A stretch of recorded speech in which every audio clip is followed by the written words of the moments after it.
The human body was designed to move. These exercises will help to prevent injury and prepare the body to walk the way it was designed. Practice 2 to 3 times daily and try to incorporate a 20-minute walk every day. If you are pre-diabetic, try adding the walks after your meals to help stabilize blood sugar. Okay, so the first alignment points I want you to focus on is standing and sitting and walking with your feet pelvic width apart. So you'll perform all of these exercises with your feet hip distance apart. So find your hip bones in the front of your body here, and then just follow your hands down to the middle of your ankles, and that's as wide as you want your feet. That will help decrease torsion and stress in the knees to prevent injury.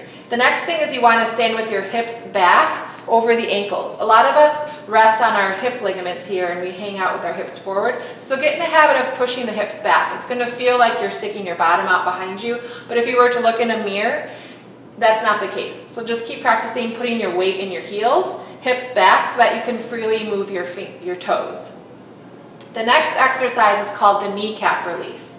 For this one, you're going to want to wear shorts or bring your pants up a little bit higher than your knee. And this is really important for preventing atrophy and stress in the knee. So as you can see, I'm tightening my thigh muscle and then I'm relaxing it. A lot of us stand and walk with tightened thigh muscles all the time, and this puts friction between the kneecap and our bone, which is not good for our cartilage. So I want you to get in the habit of standing and doing these exercises that I'm going to show you with your thigh relaxed. And so what you would do is just shift your weight back into your heels.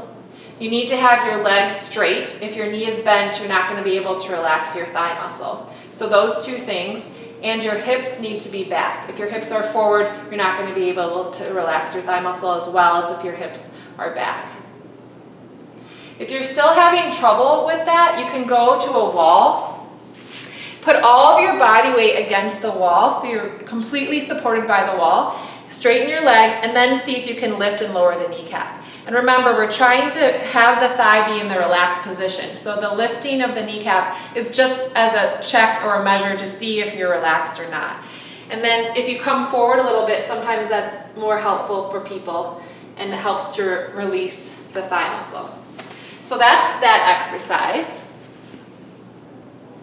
So the next exercise is called the calf stretch. Now the best stretch for your calves is actually wearing shoes without a heel, and we'll get into that more later, as well as not bending the knee in the first place.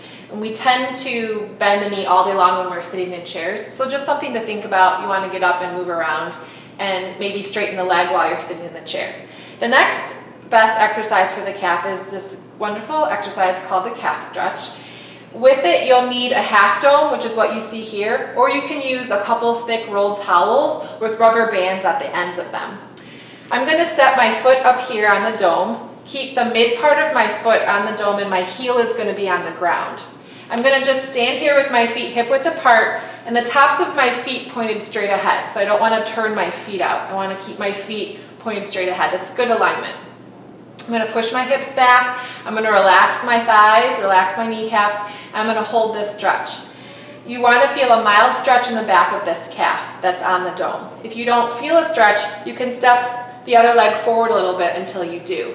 If the stretch is too intense, you can just step that leg back a little bit further forward.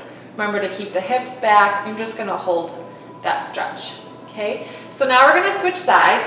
So you can just slide the dome over, put the other foot on the dome, step the other leg about hip width apart. You're going to hold this. This is a great stretch to do at your desk. So bring your half dome in or bring your towel roll in and do this if you have a desk. And sneak a few stretches in during your day. Just going to hold this. The hips are back, the thighs are relaxed. You're feeling a nice stretch in that calf. And if you need to increase the stretch, you can step forward a little bit with the other leg. So the next stretch is called top of the foot stretch, and just as a warning, this stretch can be a little painful because our feet tend to be very stiff and tight from being in shoes for many, many years that don't allow our feet to have the mobility they need. So this is a great stretch for getting back that mobility. It's called top of the foot stretch. You're going to curl the top of the foot down onto the floor.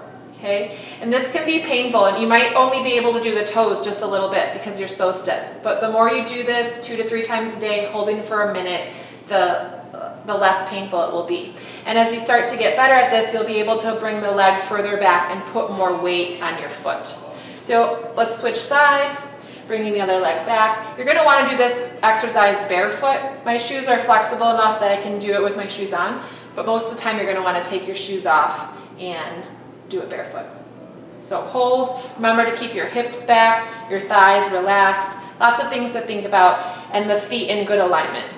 And we're doing this to prevent future injury from poor alignment and friction occurring between our bones.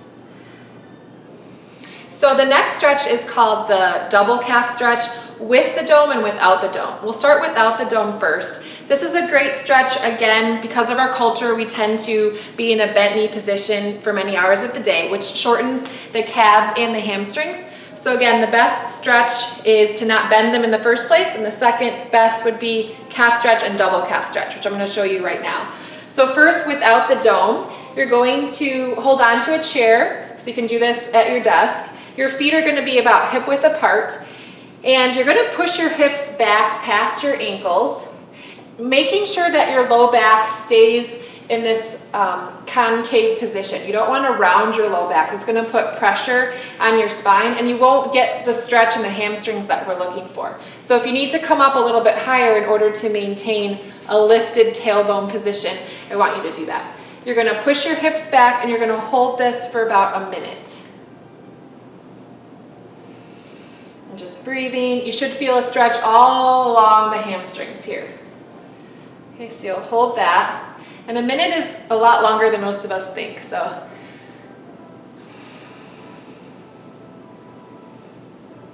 Okay, so I'm gonna speed it a little bit along. Now I'm gonna have you get your half dome or your rolled towel roll. You'll put both feet on the dome, keep your heels on the ground. You're gonna do the same thing. Push your hips back past your ankles, maintain a curve in your low back, and you're really stretching those hamstrings and now the calves because of the half dome. And again, you'll hold here for a minute. You want to see if you can lift and lower the kneecaps. Make sure the thighs are relaxed. This is a great stretch to prevent low back pain, as well as to aid in walking better. So all of these first beginning, what I like to call Gait 1A essentials, are to help you walk in a more biomechanically aligned position to prevent injury. Okay. So the last exercise is called the monster walk, and this is going to build up the strength in your hip abductors, which are essential for walking correctly. And the way to start is just keep your feet hip width apart, toes point straight ahead, hips are back. You're going to step the right leg out to the side, and then step in, maintaining your feet hip width apart. So I'm stepping wide, but I'm not going more narrow than hip width. Step wide, no more narrow than hip width. So you can do, I don't know, between 5 to 10, one direction, and then go back the other way. Make sure you lead with your heel, keep your feet straight ahead, and try to land with your heel first. Okay? And you should feel the work being done in the hips, especially if you keep the legs straight. So just do this until fatigue, and then rest a couple times a day. This will really help to build up strength in the hips so you don't have a lot of movement when you walk, which will help protect the spine.